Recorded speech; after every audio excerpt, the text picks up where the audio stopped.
This is the Mind Body Detox Podcast, where we discuss all things integrative health and wellness, interviewing folks from all over the world, sharing insights and wisdom for how to live a healthier life in mind, body, and spirit.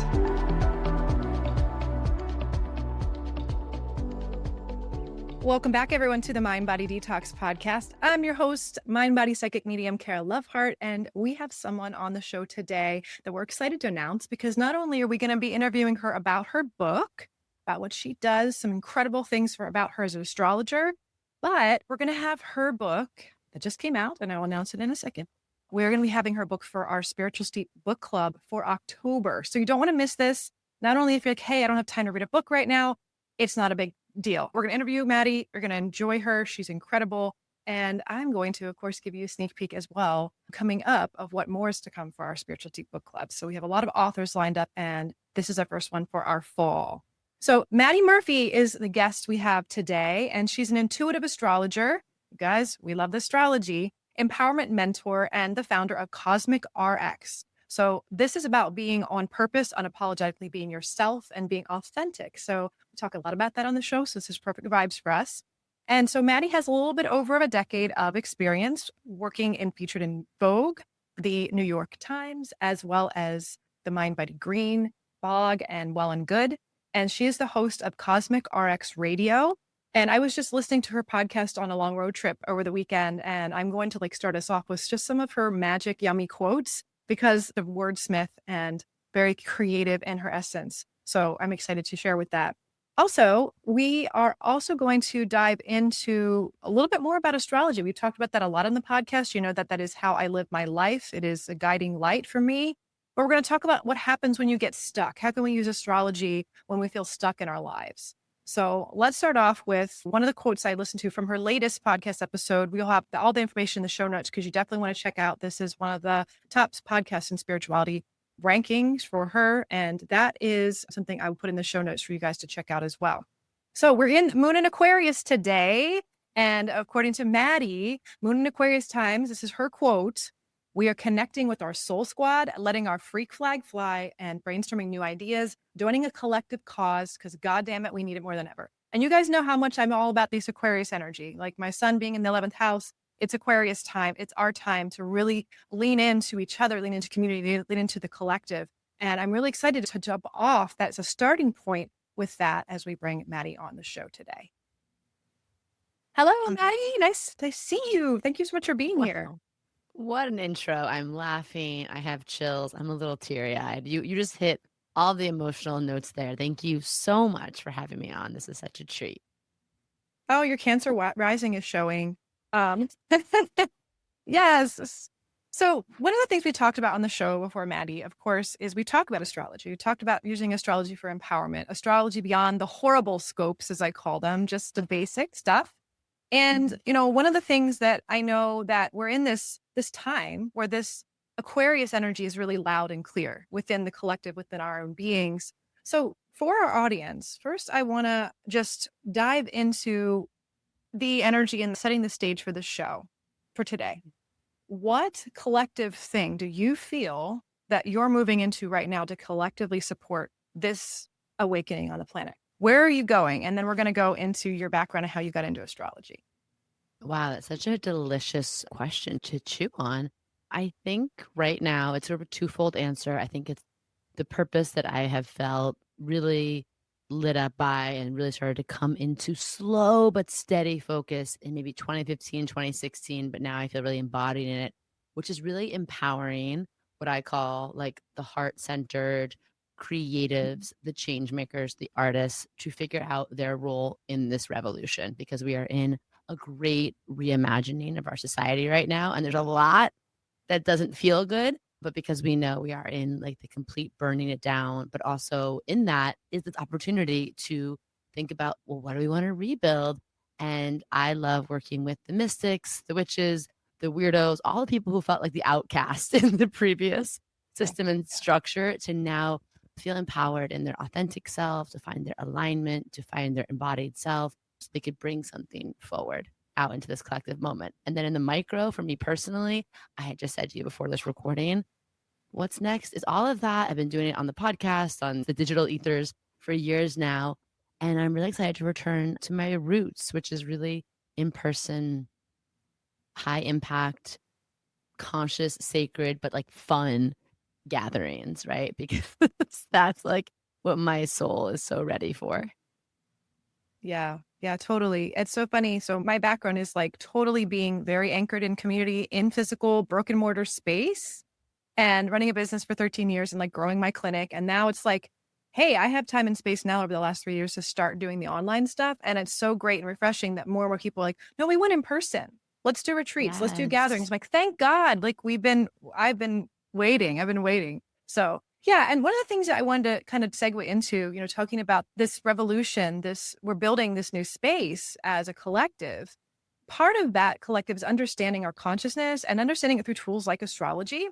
And from what I understand, your segue into this realm, part of that was actually seeing an astrologer that didn't necessarily give you the best reading. And I think one of the things that's such a pet peeve for me, being a psychic medium, being in this space for over 20 years now, I know that it's like part of us are we have so much power we could give or take away from someone by just what we say. So when I read that and I was like, oh, my blood's boiling, I can't wait to ask her about this. So I would love you to share this story of what happened with your journey in speaking with an astrologer or your time with that person.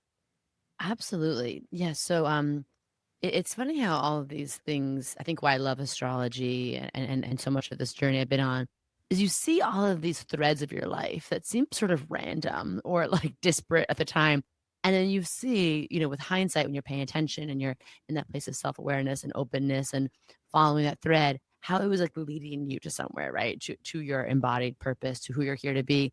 And I loved astrology from afar. As a child, my aunt was really into it. I was, like a lot of people listening, I'm sure, just that intuitive little baby mystic running around. I kind of shed all of that for so many reasons, out of fear, out of feeling like you need to fit in my 20s. And then in my early 30s, and like kind of smack dab of my Saturn return, a woman approached me in a local like gym, sauna, spa place that I would hang out in the winters.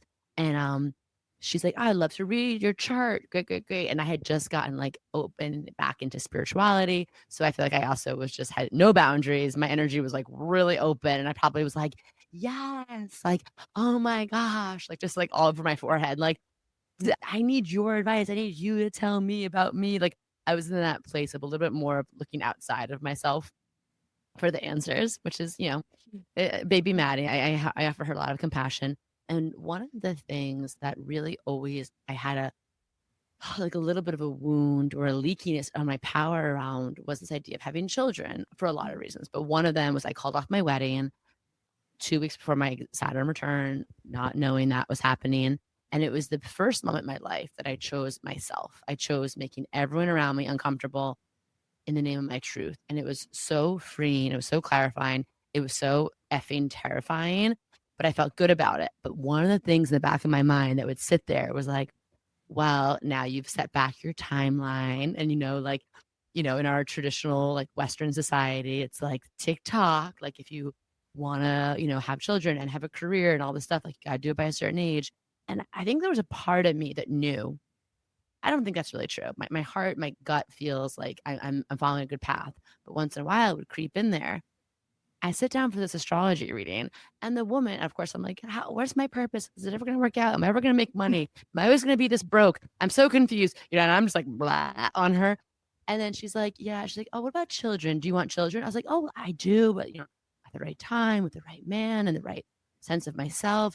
And she's like, yeah, that's not really like part of your path, and it's going to be very difficult, and it's going to bring you a lot of heartbreak and heartache. And I just sat there, and it was like, talk about just having like your worst fear confirmed. And she's explaining to me it's because I have Pluto and Saturn in my 5th house and Scorpio. And of course, like my stomach just dropped. And it was just like hearing your worst fear confirmed in black and white in front of you from a complete stranger.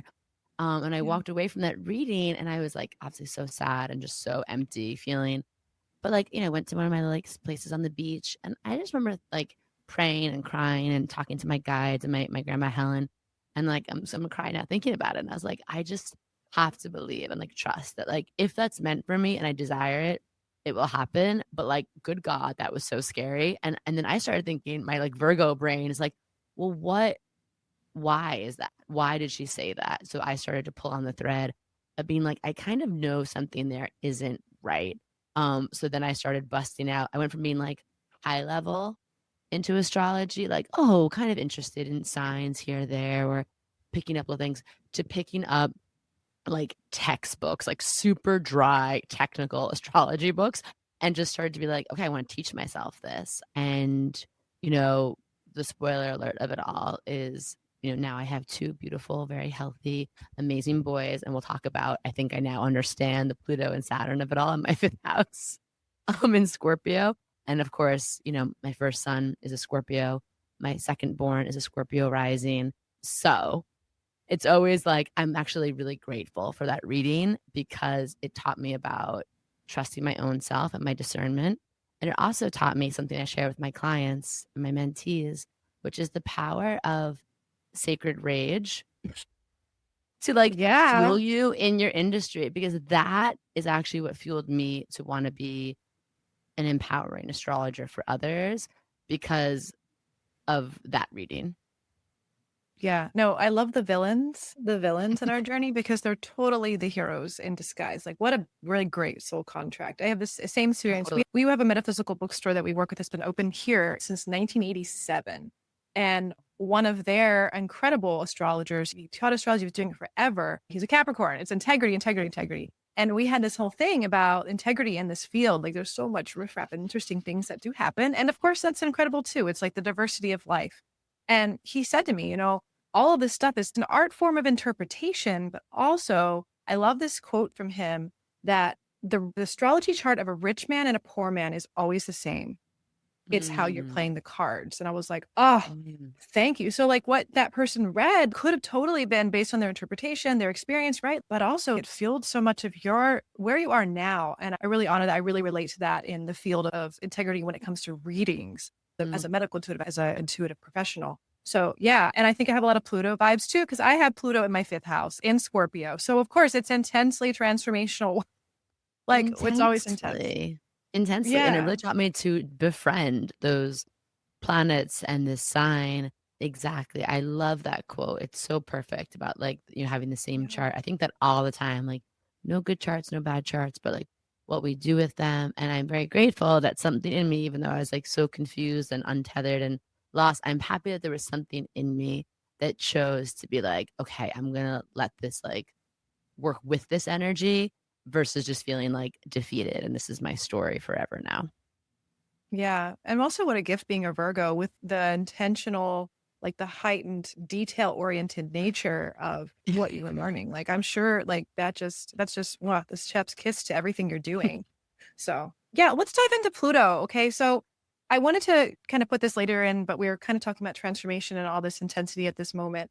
So for our audience, I'd love for you to share, you know, Pluto in general, for those who don't know what it is or what it represents and how it's kind of coming up in the world right now, because we're seeing so much intense transformation and change. And of course, this power dynamic, it's like, it's all about power. Where is the power being taken away? Is it victim consciousness? Is it empowerment consciousness? And according to some of the astrologers I talked to, Pluto's out of bounds now. So I think it's to be a really cool commentary to see like your take on all this and how you work with your community and your podcast. Like, what are the things that you're sharing for people when they ask that question about Pluto?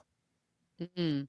Yeah, it's so good. It's so funny. I love that, like, it's always very meta to me of like how astrology just sort of flavors the tone of things. And I'm like, of course, our whole conversation is about Pluto. We're talking about Aquarius right now as Pluto is in Aquarius. It's like, of course, it's just like the backdrop of everything that we're doing and feeling right now, especially people who are intuitive, open, attuned. And, you know, it's interesting. Like the reason I even have my community right now and why I decided to build a larger digital community and just kind of gathering people is because a few years ago, in 2017, I started to study like, oh, this thing called Pluto and Aquarius is coming. Pluto, for a little reminder, a little like meet and greet with the planets. Pluto is casually referred to as Lord of the Underworld, the planet that is, you know, even in the very nature of us talking about like, is Pluto a planet? Is it not? it is a planet. Astronomy and astronomers and NASA have their own issue, but it's so like meta for us to not even know what's going on with Pluto, because Pluto really rules the shadows and the unseen and the things that get murky. And I think a lot about Pluto again as, where we kind of shove things below the surface, like a garbage disposal. Like we don't want to look at certain things, that they're shadowy, they're taboo, they're usually involving the misuse, abuse of power. But then Pluto one day is like, the garbage disposal backs up, and we're like, you're going to look at everything now. But it is, if we allow it to be, it really is for our highest good. It's for our collective evolution and revolution. And I heard an astrologer one time say that Pluto is the collective energy of Mars. Like if Mars is individual anger and movement and passion and drive, then Pluto is like that happening on a larger collective scale. And what I love about, I think, like studying these cycles of astrology teaches me so much about what it means and what we're headed into, like looking back to understand where we're at, where we're going. So I started to see, okay, we're in Pluto. We're going to enter Pluto in Aquarius. And Aquarius, of course, rules community, it rules innovation. It's like Aquarius is technology. Aquarius is the higher mind. Aquarius is inclusivity. It's like, let's look at things, be more progressive. But it's also very ancient. It rules like ancient technologies in terms of higher consciousness. It rules so many interesting things. It's so Aquarian. But I was like, oh, what is this going to mean going into that? So you go way back and we're like, oh, the last time Pluto was in Aquarius, other cycles of it, we had things like the French Revolution, the Haitian Revolution. We had like the beginning of living in the United States under the Declaration of Independence. And really, what did this mean here to live in this democracy, quote unquote? And I was like, oh, that's interesting. And then I started looking at Pluto cycles that I have lived through in my lifetime. And it's like, oh, Pluto, when Pluto moved into Capricorn, the sign of business and society and structures and more traditional patriarchal energy, I'm like, oh, wow, we had like the housing, the mortgage collapse. We had Occupy Wall Street. We had everything, Obama, it's the Me Too movement, like all these things. You're like, whoa. And then before that, like Pluto and Sagittarius, we had a lot of things come up around Sagittarius rules churches and religion. And we had a lot of things about the Catholic Church come out. But we also had like kind of the excess of Pluto and Sagittarius of like more is more is what we sort of were paying for a little bit as we moved into Pluto and Capricorn. So right now, with this energy of Pluto and Aquarius, it's like, it is such a time to be in community. It is such a time to think about what's the high consciousness, high octaves of Aquarian energy, and how can we embody that? But knowing full well that Pluto will go to every end of the spectrum, the high, the low, the shadow, the light, and wants us to like really look at it all.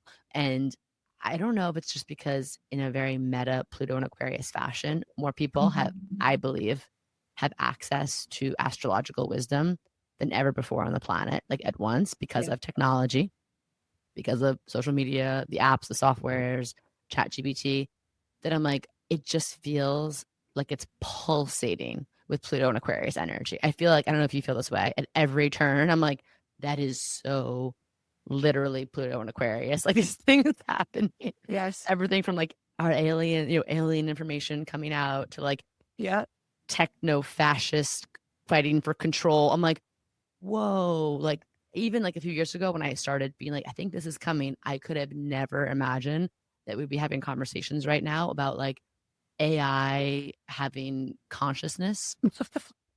Yeah. It's totally everyday life. oddball, right? The oddball energy of Uranus, like planet that rules Aquarius. It's like this so weird. Like, why are your rings that way? Why are we doing this? We got to accentrify everything. It's aliens. Not surprised. I love it. I'm here for it. I'm totally here for it. I've been waiting for this moment. I feel like my entire life. Well, I think that's how all the people, like I said, the witchy weirdos were all like, yeah, let's get Uranian, let's get weird. Like all us type of people were like from the get-go, like, I don't think this is like what our life's about. Like, just like pay bills and die and like sit in a cubicle. We're like, I don't think so. So yeah, absolutely. And that's where like, so we have a community here at Firefly Hollow. We have like a local conscious connection social club where we like go do shit together. Like Let's go to other So fun. amazing businesses. Let's go dancing. Let's go to different spas. Let's go to do conscious things that are really supportive for us. And also, like, everyone is welcome. Like, it's this creating I hate to say safe space because that's sort of charged sometimes, but like a supportive space. Like, Mm. where can we have that for people? And I'm so grateful of having my Aries sun in the 11th house because I feel like it's all together, everyone together, not typical Aries, me. It's let's together, we.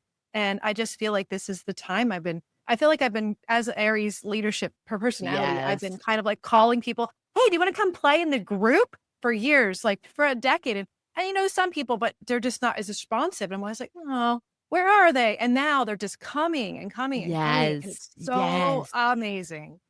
Yeah. Yes. We said your Aries in 11th house, when you said that, I was like, Mhm. oh, trailblazer, leader of community. Like, you go into that like Mhm. astro shorthand when you said that. So I love that you've been like leading the charge. And similarly, like I feel just from getting to go to like stumbling upon some really cool workshops and seminars in New York City about what was happening ahead, 2020, the great Capricorn convergence and Pluto and Aquarius. And I'm sitting there like, I'm just trying to learn about my moon sign. And I'm like, I Yes. have a lot of information now. Like I would leave and I would like try and explain to people. I was like, there's going to be a downfall in Hollywood and leaders are going to topple and we're going to move forward. And with the weirdos, we're going to take over. Well, there's going to be a lot of stuff to deal with and shadow from our society. And everyone's like, ma'am, this is a CBS. Like, what are you talking about? And so I know it's one of the reasons I started the podcast, started the community, because I was like bursting at the seams to be like, Yeah. this thing's happening. And now,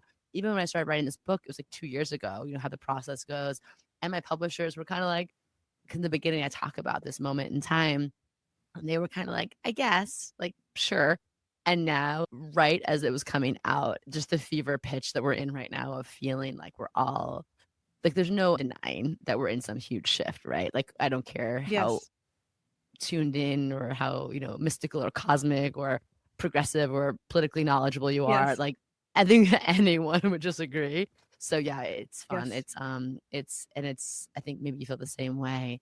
It's helped me really validate for myself, but also people I work with, of like trusting in that vision or the intuitive knowing, even when everyone around you is just like, what? Yeah, absolutely. Absolutely. And that trusting is like a really important part because I think that, I'm curious to chat about your experience. Of course, I've started reading your book. We're reading it for our book club. Shout out to you guys listening. Come join the book club because Maddie's going to then do a live Q&A in a month. I'll show you It's been details so when it fun. ends. But yeah, so the book In the Cosmic Zone. So this is your book, if anyone can see it.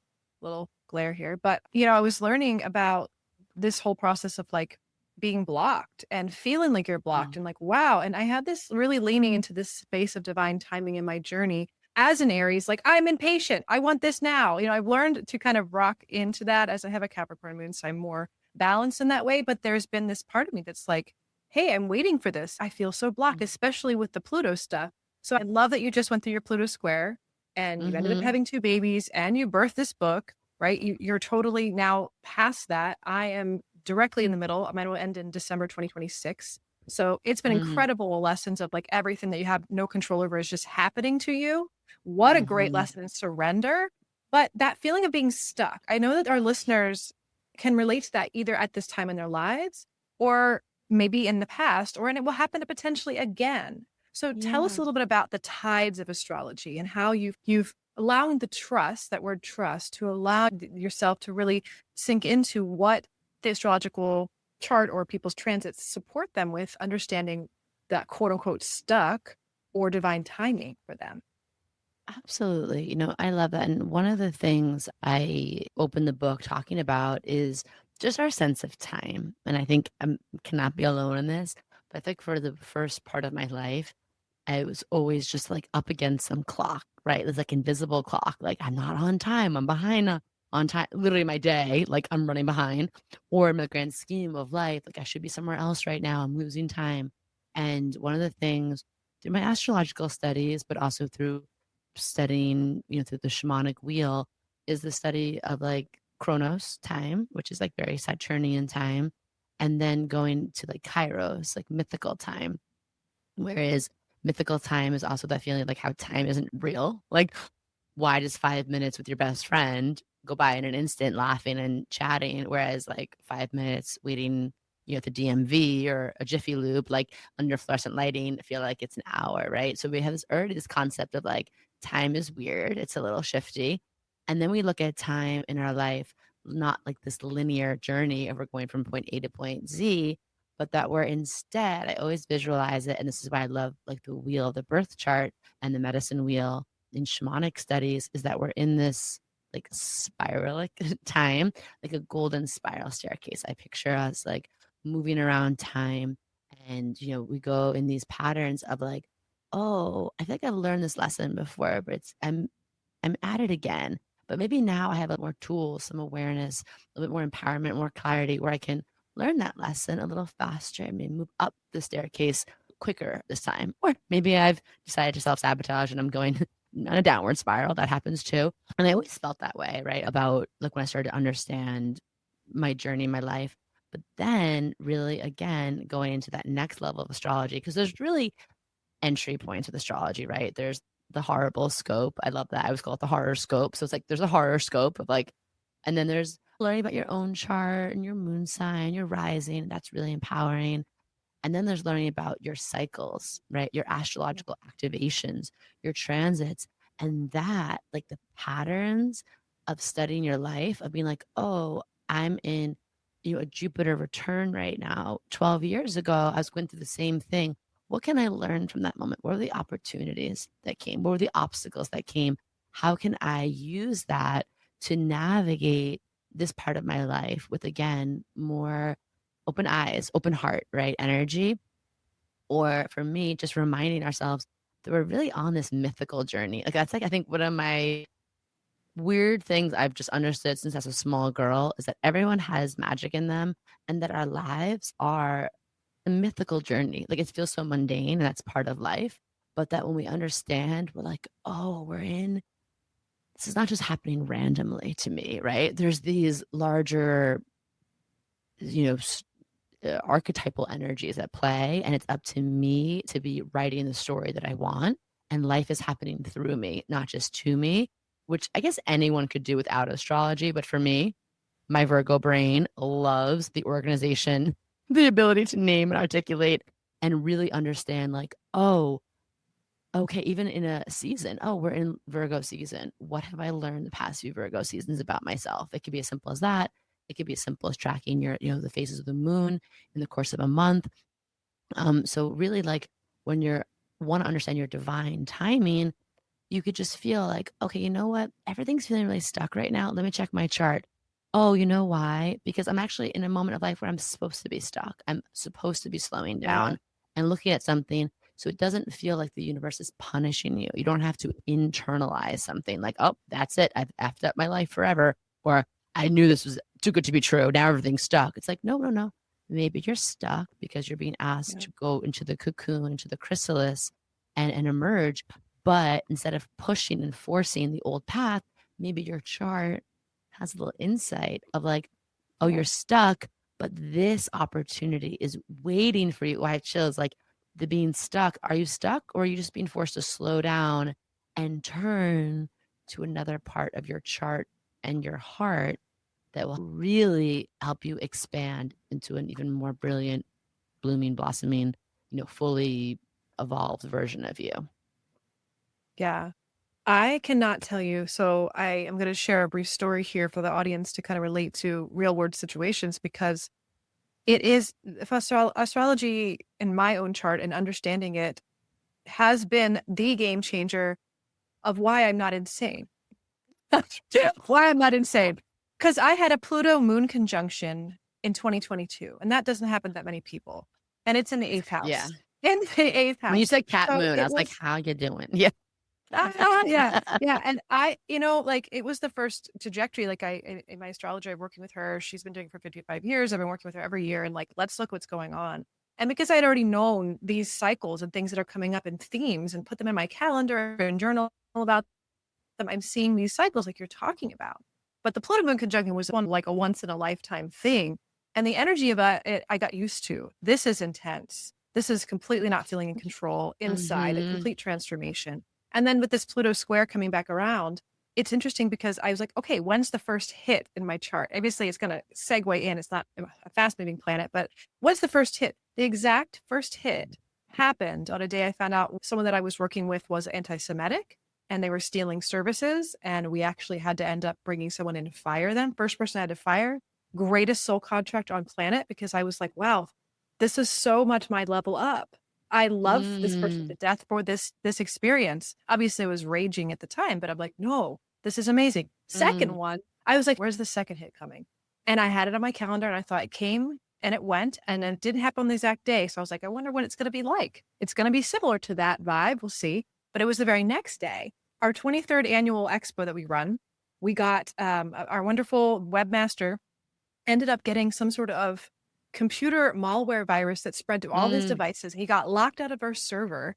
We couldn't get to the server. He couldn't. We had the FBI involved. We actually couldn't continue to sell booths. We couldn't continue to look at the contracts that came in. We couldn't look at any of our new vendor applications. And we got grant funds this year for spending. So we were like, sponsorship sales were down so much because we couldn't actually get in there to change even the marketing. And so it was the second hit. I was like, okay. All right. And every time I was like, it's just surrender to this. I am learning a PhD in fucking surrender right now. And then the third hit, was because it's been retrograding. So the third hit was my son having some stuff going on, like totally fifth house Pluto is rare. There it is. My children, they're going to have some stuff. And I am so grateful for that awareness because it's been being able to work with different modalities, different coaching, healing, plant medicine has been my jam. So much transformation. My Chiron's in the 12th house. So of course I'm going to be doing some interesting mystical things for healing. And it's been like, what would we do without it? We'd be insane. No, truly. Insane. Oh my gosh. First of all, I'm so happy that you're having astrology to guide you through all that, because that's what I'm saying. We can internalize that. If all that's happening, you'd be like, well, you know what? I must have just pissed off some powerful witch in a past life. And now I am, because this is insane, this level of like bad luck. Until you realize you're like, oh, okay, like there's context to it. There's also an ending to it. There's also a lesson that we can learn. Like you said, I'd love to PhD because I always talk about Earth School. I'm like, oh, here we go. Like I'm going through the finals in Earth School right now in something, right? And like, and it really helps us again understand that mythical journey, that we're not being punished, that we're not like dejected or rejected by the universe. It's just like a hero's journey, a heroine's journey, a mythical journey. It's like, this is just another moment of meeting either like the villain or the big obstacle. And it's up to me to decide, how I want to navigate that. But like, to me, I could never do that if I didn't understand astrology, because I would just be like, I would be victimized, exhausted, confused. Where you said, like, I love what you said about then you get to choose the modality from there. Because I always say astrology is like the framework. It's the great container, cosmic container store of understanding but I go into my bins then. I'm like, oh, okay. I'm going through a Scorpio transit. I better go deep into like my shamanic plant I gotta go into the subconscious, the NLP. Oh, I'm going through an Aries transit. Okay, time to activate like my courage, my bad bitch energy, my fire. Okay, like how do I do this? So I love that you shared some real life examples, because that's exactly it. It's not that like you learn this information and nothing bad. Like my Pluto square, I talked about, I went through a lot of birthing, but I also went through when I looked up my exact dates, I looked it up after, of course, because sometimes as an astrologer, I don't even take my own medicine. I'm getting the exact dates ahead of time. And I was like, oh, wow, the first date was literally the day I conceived my son, of my Pluto square. The like midpoint was when I actually birthed my second son, because they're Irish twins, like in a year. The conception of my first son, the birth of my second son, and then the last and like final, like the end of my Pluto square was the day my mom passed away. And she's an Aquarius, and it was in my Aquarian house, or Pluto was squaring my fifth house. And I was like, but it was like a long journey. And it's actually really, as her passing could not have been more empowering to us as a family, because we got to really take charge of her care after some abuse, misuse things happening. We got to like really clear a lot of family karma. We got to have a really beautiful, like shamanic send off for her, a year of being really intentional with her care. So when she passed, it was upsetting, but it wasn't this like, it wasn't traumatic. It wasn't jarring. It actually was really liberating and freeing in a way. So again, like I'm not saying that like, oh, you learn astrology and nothing ever bothers you and nothing bad happens again, but you can understand like the poetry of it all. You can see the Yeah. love that's available in certain moments. You can see the wisdom and the guidance that's there. Yeah. So I love hearing the real life examples. As an astrologer, it's one of my favorite things of like, tell me how that transit played out for you. Yeah. Yeah. That's so great. And I'm so grateful that your journey also, that perspective of that growth mindset of looking at it from this perspective of the empowerment opportunities. And I am also glad just to give some love to that journey where you're losing your mom, like having that space in that awareness to be with her and to Oh, create that empowerment space if there was abuse and things going on. That's incredible. There's a lot it of really like was. malpractice, maltreatment, things that do happen. I don't know what the situation is, but just having things like that would be incredible. And yeah, having the awareness to be in that space. So, Yeah. but these 12 zodiac signs, like they are in your book, we're talking about these as the archetypes. And you said about your Aries transit, you're talking about, I'm going to get activated and courageous.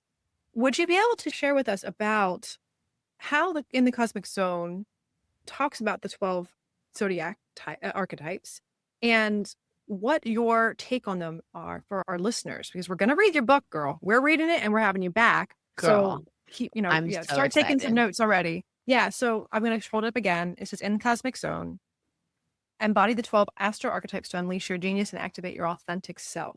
So I would love for you to share a little bit about that. Yes. So, I love archetypal work. To me, it feels like you're playing cosmic costuming, like divine dress up for the soul of like, hey, whether it's archetypal work or working with goddesses or, archetypes in nature. I'm a Pisces moon. So my Virgo sun loves the like, oh, I can just shapeshift and like step into different versions of myself through archetypal embodiment. So that was like something that was happening, while I was studying astrology. And when I started studying more shamanic astrology, where they go into the zodiac signs as archetypes, I was like, oh, that really just spoke to me because it's talking about your soul journey and how working with these archetypes can really expand you and help embody, and anchor your whole chart.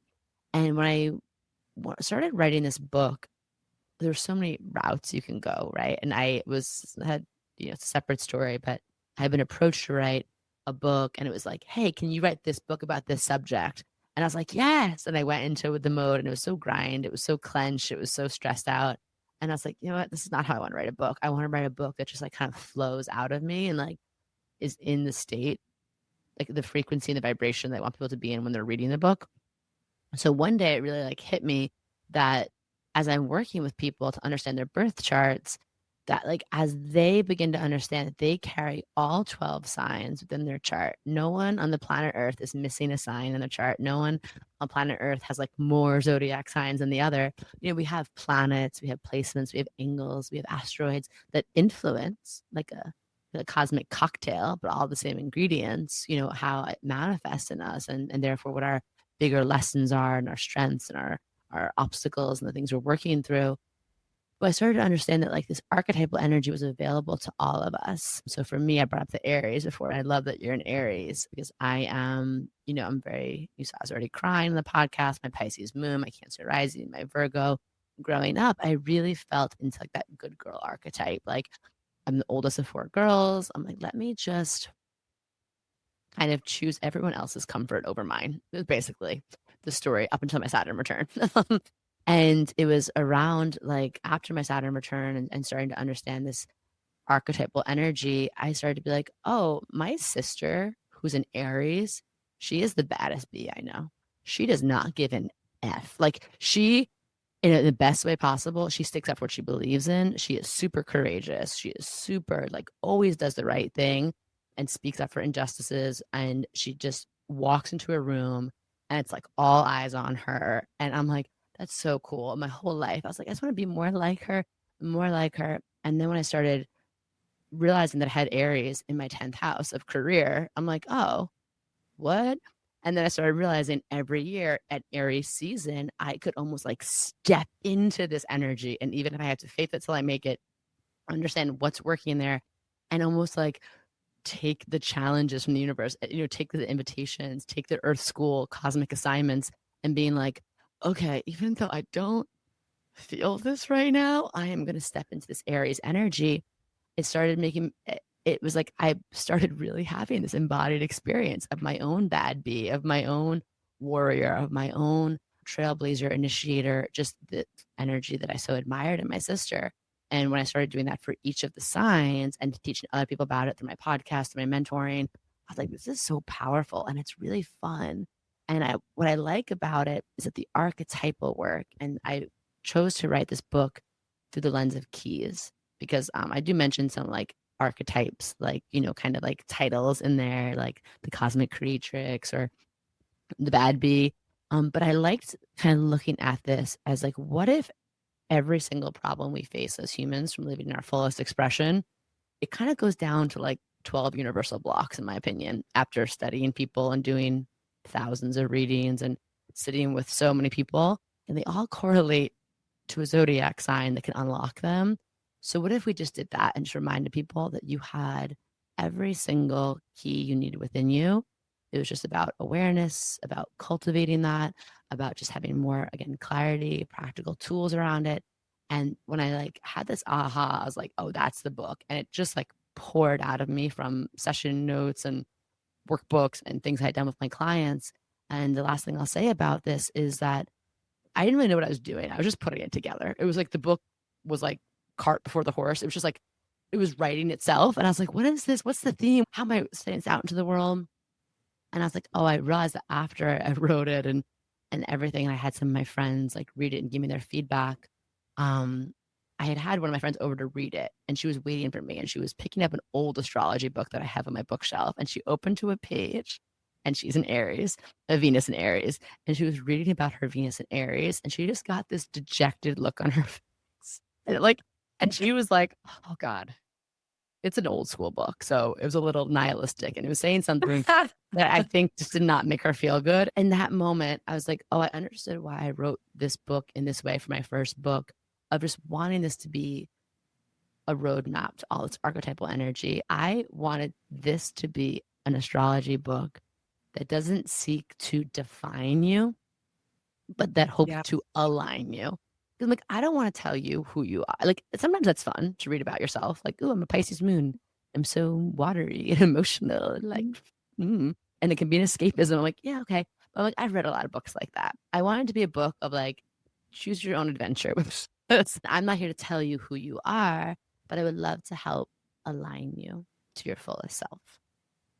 Yeah. And that nothing could be more empowering than that, especially right now, because the authentic self and being in that part of yourself, we need roadmaps. We need so many roadmaps for it. So yeah. So guys, if you're listening to this, you're going to get the book. Okay. I'm telling you, you're going to get the book. Now, is this going to be available on audiobook, Maddie? It is. I actually had the pleasure and the huge honor. I got to record it myself, which yes, thank God. My Chiron is in Gemini in the 12th house. Mine too. Mine too. Well, right. Okay. Because we're very similar, like in our, because I'm a Cancer rising, but obviously an early degree. And I'm like, so that was like so exciting, but that was the most nervous I've been for anything in years. And I love that in the process of writing this book and then recording the book and now promoting it, I've had to go back to these same tools I write about in the book. Like, why not you, babe? Babe, if someone wants to record their book, like my first key, the Aries key, why not me? And I'm like, okay. And then my Gemini key is, but why? Like, why do things have to be a certain way? Because I'm like, I'm not that, like, I stutter, I stammer, I slur my words. My brain is like, it's just moving too fast for my mouth. And I was like, I am not like the book narrator type. Like, I don't know, like my podcast, I'm like, oh, I'm talking all over the place and whatever, but this is my people, they get me. I'm like, I can't even leave a voice note for my doctor without being like, wait, what am I saying? I'm sorry. Hold on. What? Like, what's the word I'm looking for? And so it was, and of course, I like writing this book and I put people's names in this and vocabulary words that I've never said out loud. And I'm reading it. I'm like, why did I do that? But it was such a good journey to, again, meet myself at my own comfort zone edge and tap into the cosmic zone. And then I got really emotional after walking myself through the keys because I realized that, like, if I'm being really honest, the thing that got me through some of my hardest moments in life was just a really great audiobook. Like long walks, long drives, sleepless nights. I pop in audiobooks like they're my best friend. So when I like realized that I got to be that for hopefully someone, it changed the whole game. So yes, it's available. My long way of saying it's on audiobook. And I just tried to bring so much love into the recording because like I was like, oh, I hope I get to find someone who's like late night up with their baby, folding laundry, cleaning their house on a long cross country road trip to like start a new chapter of their life. And I'm like, oh, I get to be there and like keep them company. That's so cool. Oh my gosh. Your Cancer rising, your Pisces moon is just so nourishing. Like just you even saying that story, I'm like, yes, I want the audiobook too now. um yeah, no, I love audiobooks. And I'm saying that too, because some people feel that overwhelm in life and like, I don't have time to read a book. I don't have the mental power. I look at a computer screen all day, or I'm mentally exhausted at the end of the day. And so your voice is so relaxing. The content isn't super heady where they have to remember all these things. Sometimes astrology can get really nerdy. And I Yeah. really love that you're really giving archetypes so that we can empower ourselves. And trust me, if you guys are joining this book club, right, we are going to be joining live to discuss this and have a live Q&A with Maddie on Thursday, October 23rd, 6 p.m. Eastern Standard Time. And we're going to be recording that. So if you're not able to join live, you can watch the recording. You can send questions to us ahead of time. But also you can join us throughout the month in the online community. And I'm going to be talking about this. I'm going to be asking about your archetypes. What are you resonating with in the book right now? We're going to go into that, because we love that. So much of our community just loves talking astrology. And you can also listen to Maddie's podcast too. I'm going to be sending that as well. I'll be popping things like that in the community too, because I want you to check out her stuff more, because you're just a pleasant, incredible individual. And I'm really just excited to meet you. So let's talk about this final question I have here before we move into our final questions. So one of the things I was thinking about, this age of Aquarius, where we have these rebels, these people that are like, and the island of misfit toys is now coming out to play. And there is this interesting transition between Pluto and Capricorn, where it's like tradition and everything is the way it is. I don't even want to say the cool kids, but there is this kind of vibe of like, this is the way we're supposed to do things. And there is tradition of people being a certain way to be liked, fit in, go in line with things. And then you have Aquarius coming in and like, no, we're not going to follow any of that. And I think the unskillful aspect of Aquarius is they want to burn everything down, like they're rebellious. Let's just burn this shit down, but they have no plans. It's not their skill set necessarily to build up something different. What are we building? And that's just an unskillful aspect of Aquarius. But there's also this kind of like the need for propulsion from the Capricorn energy to the Aquarius energy, which is moving away from that traditional structures. How can, if we having this archetype of Aquarius alive in us in this world right now, where we want to burn this down, or this needs to be done, or like, this isn't right, this isn't fair. This humanitarian part of ourselves that wants people, wants equality, an expression for uniqueness. How does that part of that archetype make peace with and not war with this Capricorn energy that we're moving out of? I guess we need to move out of it. There needs to be a contrast, like in a way. But how do we move into a place of not war consciousness with it? And accepting the Capricorn energy with the characteristics and the skillful aspect of Aquarius? Such a good question. And I will just give like 3 bullet points to come back to for this as we're moving forward and really using these as sort of compasses as we navigate, the next, 20 years, but, whether it's internally or in our conversations or in our choices or how we're voting or how we're being in our own communities. I guess as the big overarching reminder is, again, we all carry all 12 signs of the zodiac within us, and everything has a birth chart. We're one big living, breathing, we are the planetary poetry in motion. So just like we need Aquarius energy, we still need Capricorn energy. We still need Aries energy. We still need all these things, even in our society, in our collective consciousness. So there's no like casting away, right? We're not like done with Capricorn. And you mentioned before that we have Uranus is the modern ruler of Aquarius, but in an ancient or traditional ruler, it's Saturn, which is the same ruler as Capricorn. And I think about that of like Aquarius is kind of this bridge because there's a fixed energy to Aquarius. There is a certain need for like structure and certain things, but then it goes into that Uranian energy where we're like moving forward. We're going into the future. We're thinking about things from a higher mind. So the 3 bullet points I would say is for all of us, I think that the Aquarian energy is going to be its best when we are a rebel with a cause, like that rebel without a cause energy. I realized when we had Saturn in Aquarius and Jupiter in Aquarius in 2021, I realized a little bit that Aquarian energy, if it's not rooted in something like one just wants to burn it down for burn it down's sake, or just complain, or just want to be like, oh, I want to do things differently, it can get very like chaotic and disparate. So I was like, okay, rebel with a cause, rebel with the community.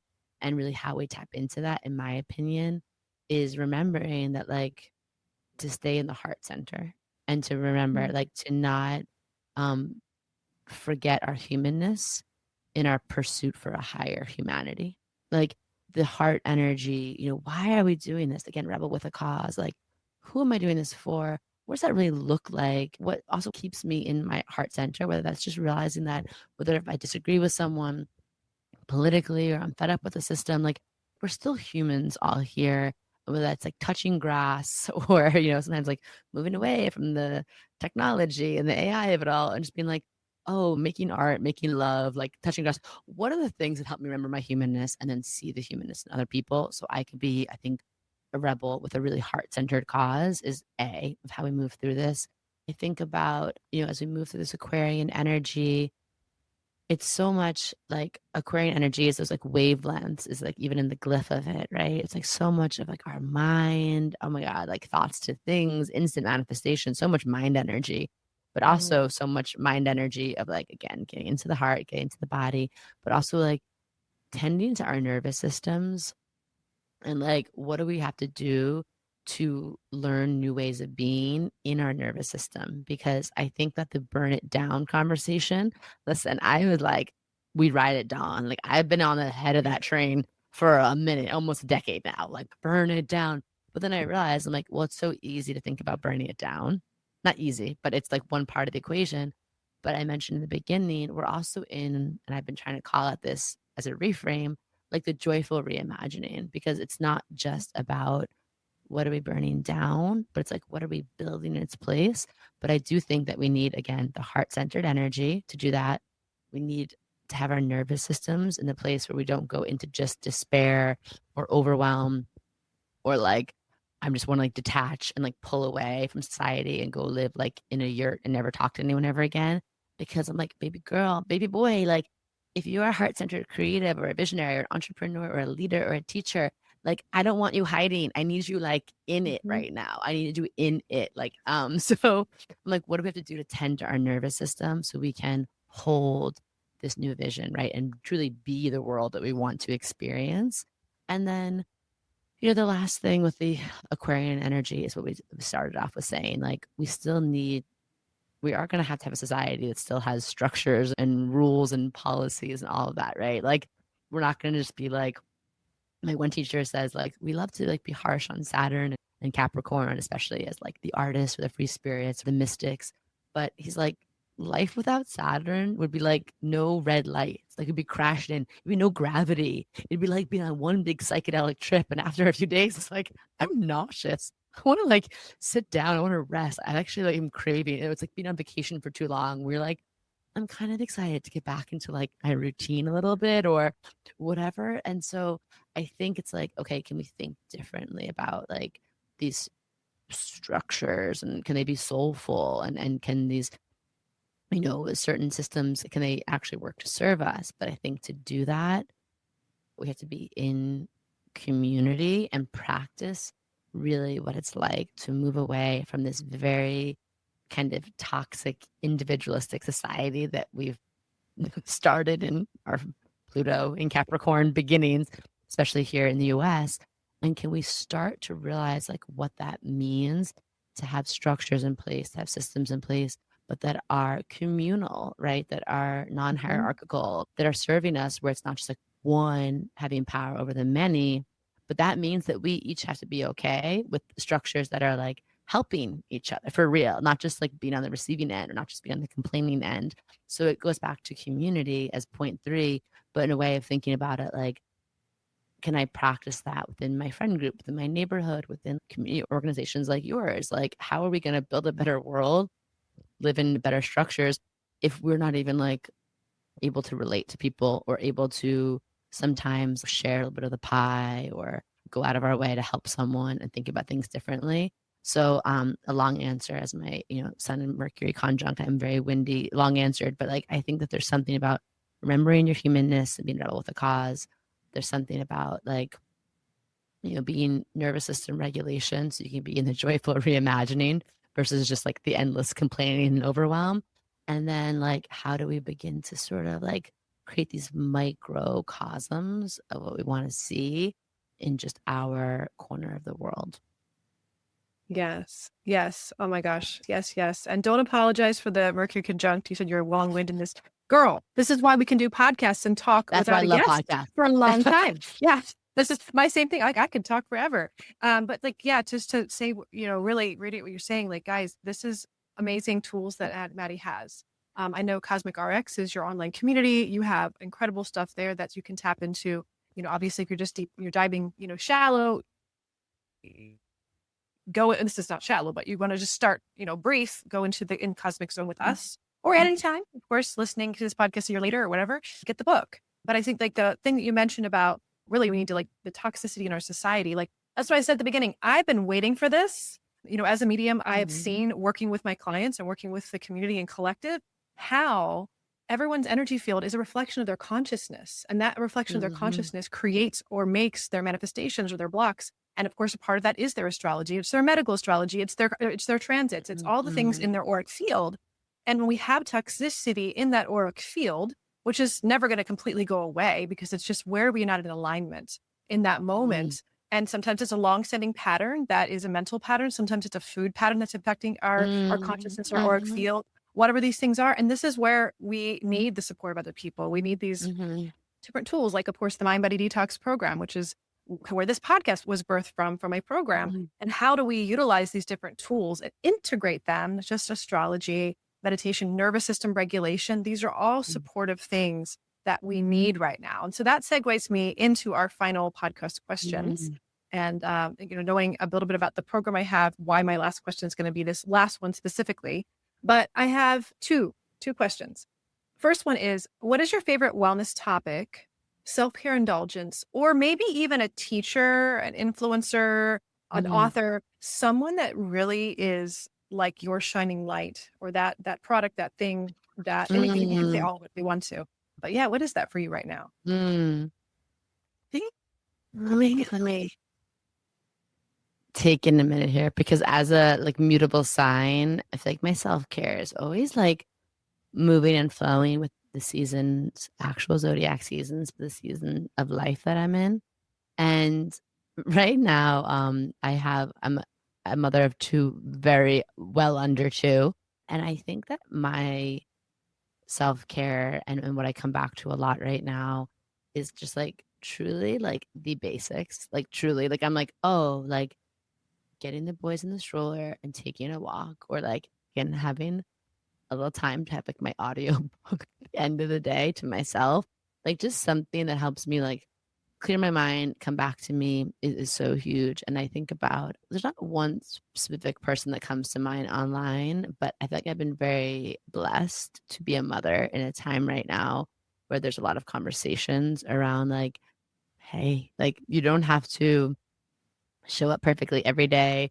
You don't have to show up, it's given me a lot of permission to kind of trust my intuitive flow as a mom. And I think that like right now that, yeah, the really simple self-care practices are like the 101s, like the getting into nature, taking a bath, doing a long like skincare routine. I'm not even talking about fancy products. I'm just saying like the act of just like putting on moisturizer, like slowly, and doing a hair mask have all been really, really, really grounding for me and really nourishing. And then just having like that voice in my head that's almost like all of the work that I've done on myself has really led to this moment. Like all my tools of astrology, the energy work, learning how to feed myself intuitively, learning how to trust like rest and not pushing through. I can feel in moments how it's like I could choose like the old path. I'm like, well, I could see how that's, because one of the things I didn't talk about earlier, but my journey to motherhood, it was like, I became a mother for the first time at 39, which is like older by our whatever medical standards. But it was really empowering for me because there was a long history of women in my family who were like teen mothers or very young mothers and never had their own financial autonomy, their own life. Like they were just were like consumed in this motherhood identity, which they rose to the challenge with. But I really feel like one of the biggest blessings I have in my life right now is like I'm really enjoying motherhood as still in my understand my purpose. I have out of my motherhood, I have different identities, wife, cosmic consultant, sister, person. So I guess all this to say is just like it all goes back to astrology too for me of like understand at this moment in my life right now is a lot of caretaking, nurturing, Cancer rising, just finished progressed Cancer moon, but that I'm so grateful to know that like those really simple self-care things that I've been compiling over the years, like they're right there in my toolkit to be like, okay, you're starting to feel a little wobbly, starting to feel a little, the nervous system's getting a little shaky there. Like pour back in, and that will infinitely just help me feel more clear, but also like enthusiastic and joyful as a mama. Yeah, thank you. And I'm so glad that you knowing your transits, knowing where you're at, your archetypes right now, like knowing what makes sense to lean into. God, I wish I would have had it back when I had like 3 progressed planets in Cancer in my life. So I was that over nurturer, that over giver.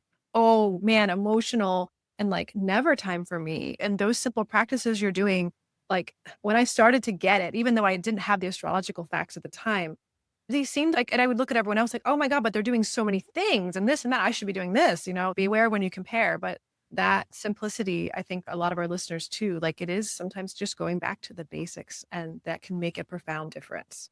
So yeah, thank you for That sharing is that. so the medicine of the moment for me.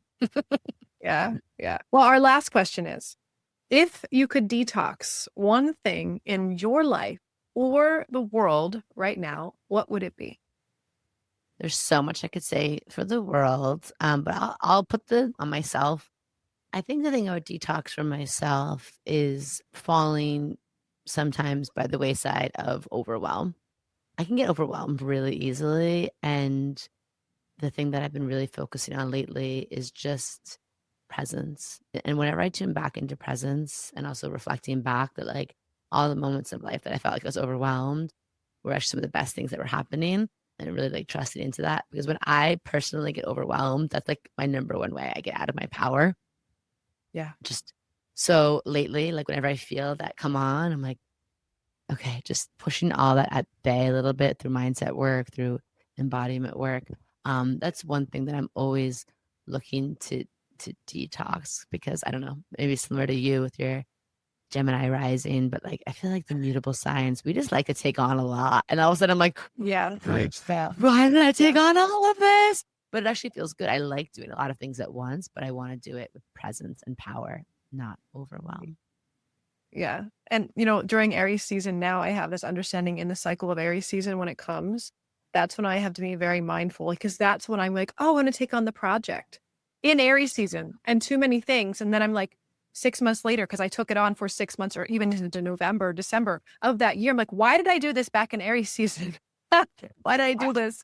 But I have a lot of progressed planets in Gemini right now. So it is like nervous system regulation. Part of my journey is like I had lead poisoning as a kid. That's part of why I'm a medium. I was, in this lot of toxicity in my body, which created disassociated, which created this connection to the unconscious mind or energy fields and how I see things.